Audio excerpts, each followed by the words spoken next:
100 জন হলে শুরু করব। আমি কমেন্ট দেখতে পাচ্ছি না, মানে দেখতে পাই না, মাঝে মাঝে দেখতে পাই, মাঝে মাঝে আবার দেখতে পাই না।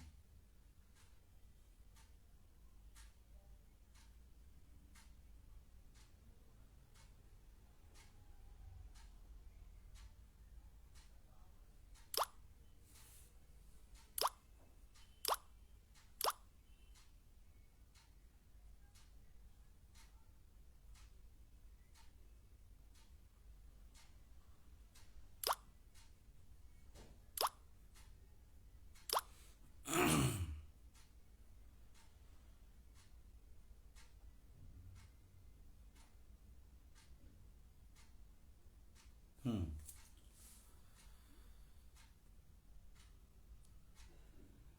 132, 38, 138, 142, 150। ঠিক আছে খৈরুল ভাই, ঠিক আছে। 160 জন হয়ে গেছে। তো প্রথমে আমি 2022 প্রাথমিক টেট উত্তীর্ণ হবু শিক্ষক শিক্ষিকাদের গতকাল যে অভিযান করে দেখালেন, তার জন্য আমি নতমস্তকে প্রণাম জানাই একজন সাধারণ সহযোদ্ধা হিসেবে। যেভাবে গতকাল 23 জেলা স্বতঃস্ফূর্তভাবে পুলিশের ব্যারিকেডকে পিছনে ফেলে যেভাবে ছুটতে ছুটতে আপনারা আইপিসি ভবনের সামনে চলে গেছেন, তা দেখার মতো। এবং পুরো বাংলা দেখেছে যে 2022 প্রাথমিক টেট উত্তীর্ণদের দাবিটা কি। একটা বার সুযোগ চেয়েছে, নিজের যোগ্যতা প্রমাণের জন্য 6টা বছর অপেক্ষায় ছিল।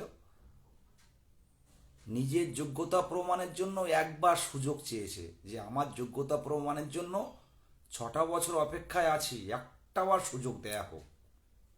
সেই খিদে নিয়ে 23 জেলা অসহায় বাংলার যুবক, বাংলার চাকরি প্রার্থীরা যেভাবে গতকাল প্রাথমিক পর্ষদ অভিযান করে দেখালো, পুলিশ কিছুই করতে পারেনি, আটকাতে পারেনি। আমি সব পুলিশকে বলবো না, কিছু কিছু পুলিশের মিসবিহেভিয়ার, যেটা সত্যি কথা বলতে গেলে, যেটা একটা চাকরি প্রার্থীদের গায়ে হাত তুলছে, এটা কিন্তু বাঞ্ছনীয় নয়। আমরা বারবার বলেছি পুলিশ আমাদের শত্রু নয়, কিন্তু কিছু কিছু পুলিশের ব্যবহার খুব ভালো, খুব ভালো। কিন্তু কিছু কিছু পুলিশের ল অ্যান্ড অর্ডার মেনটেনের নামে অসহায় যুবকের গায়ে, অসহায় চাকরি প্রার্থীর গায়ে হাত তোলা, এটা খুব খারাপ জিনিস। যেখানে আমাদের মুখ্যমন্ত্রী, আমাদের পুলিশ মন্ত্রী জেলায় জেলায় সফরে যেখানে বার্তা দিচ্ছে মানবিক হতে, সেখানে কিছু কিছু পুলিশের যে বিহেভিয়ার, যে খারাপ রুট বিহেভিয়ার, তার তীব্র প্রতিবাদ জানাচ্ছি। আমরা ল অ্যান্ড অর্ডার মেনটেনের নাম করে এভাবে বাংলার অসহায় চাকরি প্রার্থীদের গায়ে হাত তুলতে পারেন না। আর আমি আবারও বলছি, আমরা সরকার বিরোধী নয়, 6টা বছর নিজের যোগ্যতা প্রমাণ করতে পারেনি, সেই যোগ্যতা প্রমাণের একবার সুযোগ চাইছি। 23 জেলাকে অসংখ্য ধন্যবাদ। গতকালকে যে সফল আন্দোলন করে আপনারা দেখালেন, এই আন্দোলন যতক্ষণ না পর্যন্ত আমাদের দাবি না মিটছে, এই আন্দোলন কিন্তু বারে বারে হবে। আর যাদের রুট বিহেভিয়ার, যেসব পুলিশের রুট বিহেভিয়ার, যারা আমাদের চাকরি প্রার্থীদের গায়ে হাত তুলেছে, তাদেরকে বলবো যে নেক্সট বার এপিসি ভবনের সামনে আমরা বসবো বসবো বসবো। আপনাদের কত ফোর্স থাকতে পারে, আপনাদের কত জলকমান থাকতে পারে, রেডি রাখবেন। আমরা কিন্তু সহযোগিতার হাত বাড়িয়ে দিচ্ছি। তারপরও কিন্তু আপনারা কিন্তু চাকরি প্রার্থীদের গায়ে হাত তুলছেন, সেটা সম্পূর্ণ কনস্টিটিউশন বিরোধী। দেখছে তো পুরো সংবাদ মাধ্যম, সারা বাংলা, সারা ভারতবর্ষ দেখছে। আমি সমস্ত পুলিশ অফিসারকে বলবো না, কিছু কিছু পুলিশ, অনেক পুলিশ আছে খুব ভালো, খুব হেল্পফুল, আমাদের সাথে যেভাবে ব্যবহার করেন সেটা আমরা দেখেছি। প্রথম পার্টটা বললাম, আপনারা তো ধরে রাখতে পারেননি, আমরা তো এপিসি ভবনের সামনে চলে গেছিলাম। আমরা যদি ভাবতাম যে এইখানে বসে থাকবো, আমরা তুলতে পারতেন না, আমাদের পেটে খিদে আছে, আর আপনারা ল অ্যান্ড অর্ডার মেনটেন করছেন।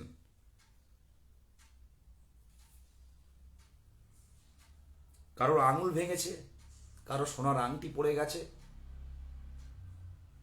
কারোর পায়ের শু পায়ে নেই, চ্যাংদোলা করে বাসা তোলা হয়েছে। এসব যদিও আমার এ নিয়ে কোনো অভিযোগ নেই, তবু যা এই মিস বা এই খারাপ বিহেভিয়ারটা কিন্তু এটা আমাদের বাঞ্ছনীয় না আপনাদের কাছ থেকে। আর 23 জেলাকে অসংখ্য ধন্যবাদ দেব যে আপনাদের যে খিদে, আপনাদের খিদের জ্বালায় যে আপনারা ছুটছেন রাস্তায় রাজপথে, তার জন্য অসংখ্য ধন্যবাদ। আমাদের দাবি না মানা পর্যন্ত কিন্তু আমরা পথে থাকব। পুলিশ জলকমান ওরম 6টা থানা ভর্তি হয়ে যাবে, কিন্তু আমাদের দমানো যাবে না। আমাদের মানবিক মুখ্যমন্ত্রী যেখানে প্রত্যেকটা জেলায় জেলায় ঘোষণা করছেন 1.5 লক্ষ শূন্যপদ আছে, এই 1.5 লক্ষ শূন্যপদটা আপনারা একটু অন্তত বিকাশ ভবনকে অর্ডার দিয়ে অন্তত একটা আমাদের ভোটের আগে যদি ইন্টারভিউ নোটিফিকেশন না দিতে পারেন, অন্তত শূন্যপদ অ্যালটমেন্টটা হোক, তাহলে একটা দিক থেকে আমরা নিশ্চিন্ত থাকতে পারবো। আর যেটা কথা, আমাদের 2022 প্রাথমিক টেট উত্তীর্ণদের আমাদের মোহিত বিভিন্ন কেস আপডেট গ্রুপে ভয়েস দিয়েছে। 21-23-এর ব্যাপারটা 3 বছরের মধ্যে শেষ করার কথা, আর 3 মাস বাকি আছে ওদের। ওদের এক্সটার্নাল পরীক্ষাটা বাকি আছে, অনেকেই ফোন করছিল। ওদের এক্সটার্নাল পরীক্ষাটা পর্ষদ মনে করলে কাল শেষ করবে, কালই শেষ করে দিতে পারে। এ নিয়ে চাপ নেওয়ার একদম, এ নিয়ে টেনশন করার কোনো জায়গা নেই। আজকে আমাদের আন্দোলনের ফলেই কিন্তু আবার সেকেন্ড কাউন্সিলিং শুরু হয়েছে খুব জোরে, এটা ভাববেন। আশা রাখছি পর্ষদের যে গতি, খুব দ্রুত হয়তো নোটিফিকেশন চলে আসবে। আমাদের শূন্যপদটা নিয়ে চিন্তায় আছি। শূন্যপদ নিয়ে যেটা কথা বারবার পর্ষদ সভাপতির কাছে গেছে, বলেছেন শ্রদ্ধেয় আমাদের স্বচ্ছতার প্রতি গৌতম পাল মহাশয় যে 50,000 শূন্যপদ আছে, অর্থ দপ্তর অনুমোদন দিলেই আমি নিয়োগ দিতে পারি। সেই কারণে আমরা আজকে গেছিলাম। আমরা চেনেন বিভিন্ন চাকরি প্রার্থীদের সাথে সরকারের একটা মেলবন্ধন, একটা সেতু বন্ধন ঘটিয়ে দেন মাননীয় কুণাল ঘোষ মহাশয়ের কাছে। এসএলএসটি থেকে শুরু করে আপাত থেকে শুরু করে চাকরি প্রার্থীদের সাথে উনি কথা বলে উনি কিন্তু মুখ্যমন্ত্রীর কানে ওটা তোলেন। সেই অনুযায়ী আমরা যে গেছিলাম সকালে, বারবার ফোনে পাচ্ছিলাম না, অনেকবার ট্রাই করেছি। আজকে আমরা গতকাল আন্দোলন করে শিয়ালদায় ছিলাম রাতে, আমরা সকাল সকাল কুণালবাবুর বাড়িতে গেছিলাম। আপনারা দেখেছেন, বিভিন্ন চ্যানেলে দেখাচ্ছিল। তো ওনার সাথে ফোনে কথা হয়েছে, উনি খুব তাড়াতাড়ি দেখা করবেন, এখনও নির্দিষ্ট কোনো ডেট দেয়নি। সেখানে এই বিষয়টা তুলে ধরব যে বিহার গত 1.5 মাসে যেভাবে নিয়োগের একটা জোয়ার সৃষ্টি করেছে, বিহারের মতো একটা গরিব রাজ্য, সেখানে বাংলা কেন পিছিয়ে থাকবে? আমরা চাইছি যেখানে আমাদের দিদি মুখ্যমন্ত্রী ম্যাডাম, যিনি সবসময় বলেন যে বাংলা পথ দেখায়, তারপর ভারত দেখে, ভারত সেই পথ অনুসরণ করে। তো প্রাথমিকেও এমন একটা নজির সৃষ্টি করুন যেটা সারা ভারত অনুসরণ করবে। এটা নিয়ে খুব তাড়াতাড়ি বসবো। এটা গেল। আর সামনের দিনে যে, আমি লাইভটা বেশি দীর্ঘায়িত করব না, সামনের দিনে যে 4 তারিখে আমরা একটা মহামিছিলের ডাক দিয়েছি। এই মহামিছিল আমরা শিয়ালদায় জমায়েত হব। শিয়ালদা থেকে এই মহামিছিল 2022 প্রাথমিক টেট উত্তীর্ণ, 2022 প্রাথমিক টেট পাস ডিএলএড ঐক্যমঞ্চের ডাকে আমরা শিয়ালদায় জমায়েত হব। সেখান থেকে আমরা মিছিল, আমরা শ্যামবাজারের উদ্দেশ্যে আমরা যাব, সেটা পরবর্তীকালে অফিসিয়ালিভাবে জানানো হবে কোথায় যাব।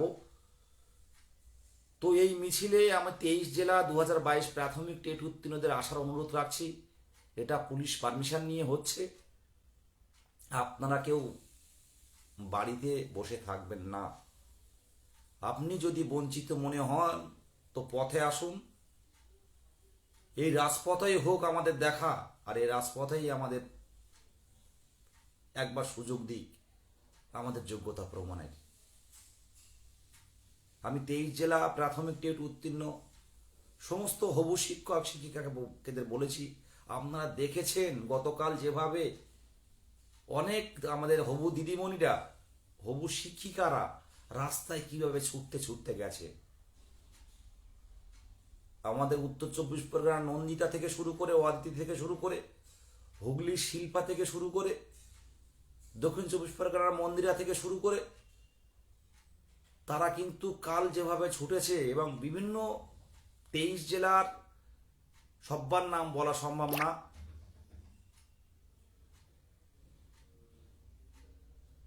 তো সবাইকে সবার নাম বলা সম্ভব না, তো প্রচুর হবু শিক্ষিকারা এসেছিলেন যারা ছুটছে রাস্তায়, যে একটা বা 6টা বছরে একটা বা সুযোগ দিন না। তো যারা এখনো আসেননি তাদেরকেও আমি ধন্যবাদ দেব যে বাড়িতে বসে দেখার জন্য। আপনারা দেখেছিলেন যে পুলিশ যেভাবে আমাদের একদিকে নিয়ে যাচ্ছিল, আমরা অন্য দিক থেকে বেরিয়ে ছুটতে শুরু করলাম। একদল ছুটতে শুরু করলো অন্য পথে, ওদিকে বিকাশ ভবন থেকে আরেক দল এসে মানে পিছন থেকে একদল এসে বসে পড়লো পর্ষদের সামনে। আপনারা কি দেখেছেন? তারপরেও বাড়িতে বসে থাকবেন না। 4 তারিখে পথে আসুন। মিছিল, এমন মিছিল হবে, সেই মিছিল যেন সারা বাংলা দেখতে পায়। গতকাল আমাদের সারা বাংলাকে দেখিয়েছি, এবং 4 তারিখে আপনারা আসুন। আপনাদের হকের দাবি ছিনিয়ে নিতে আসুন, আপনাদের যোগ্যতা প্রমাণের জন্য আসুন। বারে বারে কিন্তু আমরা অনুরোধ করতে পারবো না। এ লম্বা মিছিল হবে, যে মিছিল সবাই দেখবে। এটা গণতান্ত্রিক পদ্ধতিতে প্রশাসনের পারমিশন নিয়েই আমরা মিছিল করছি। আপনারা সবাই আসুন। নিজের অভিভাবক অভিভাবিকা, নিজের মা বাবাকেও আনতে পারেন। আসুন, যোগ্যতা প্রমাণের জন্য অন্তত 6টা বছর অপেক্ষা করেছেন। 4 তারিখে আসুন। আশা রাখছি মার্চ মাসের মধ্যে আমরা ইন্টারভিউ নোটিফিকেশন ছিনিয়ে আনব। এটা বলে আমি শেষ করছি। আবারও সংগ্রামে অভিনন্দন দেব। 23 জেলা যেভাবে কাল আপনারা যে আন্দোলন করেছেন, যেটা প্রশাসন, পুলিশ প্রশাসন আটকাতে, র্যাব পর্যন্ত নামানো হয়েছিল, কিন্তু আমাদের আটকাতে পারেনি। এটা খিদের জ্বালা, বড় জ্বালা। সবাইকে সংগ্রামে অভিনন্দন।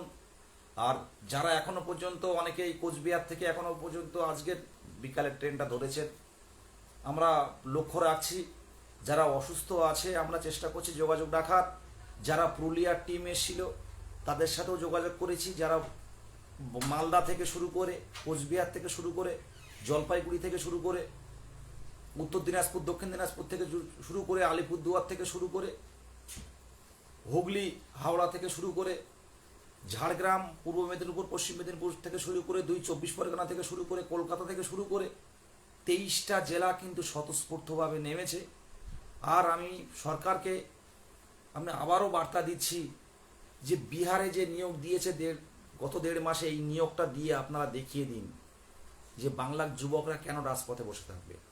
আমরা অপেক্ষায় আছি বিহার মডেলে, প্রাথমিকে বিহার মডেলের মতো নিয়োগ পাওয়ার অপেক্ষায়। 22 স্টেট অপেক্ষায় আছে। এই বলে আমার সংক্ষিপ্ত কথা শেষ করছি। সবাইকে শুভরাত্রি জানাই। আপনারা পজিটিভ থাকুন এবং 4 তারিখে মিছিলে জনজোয়ার সৃষ্টি করুন। নমস্কার।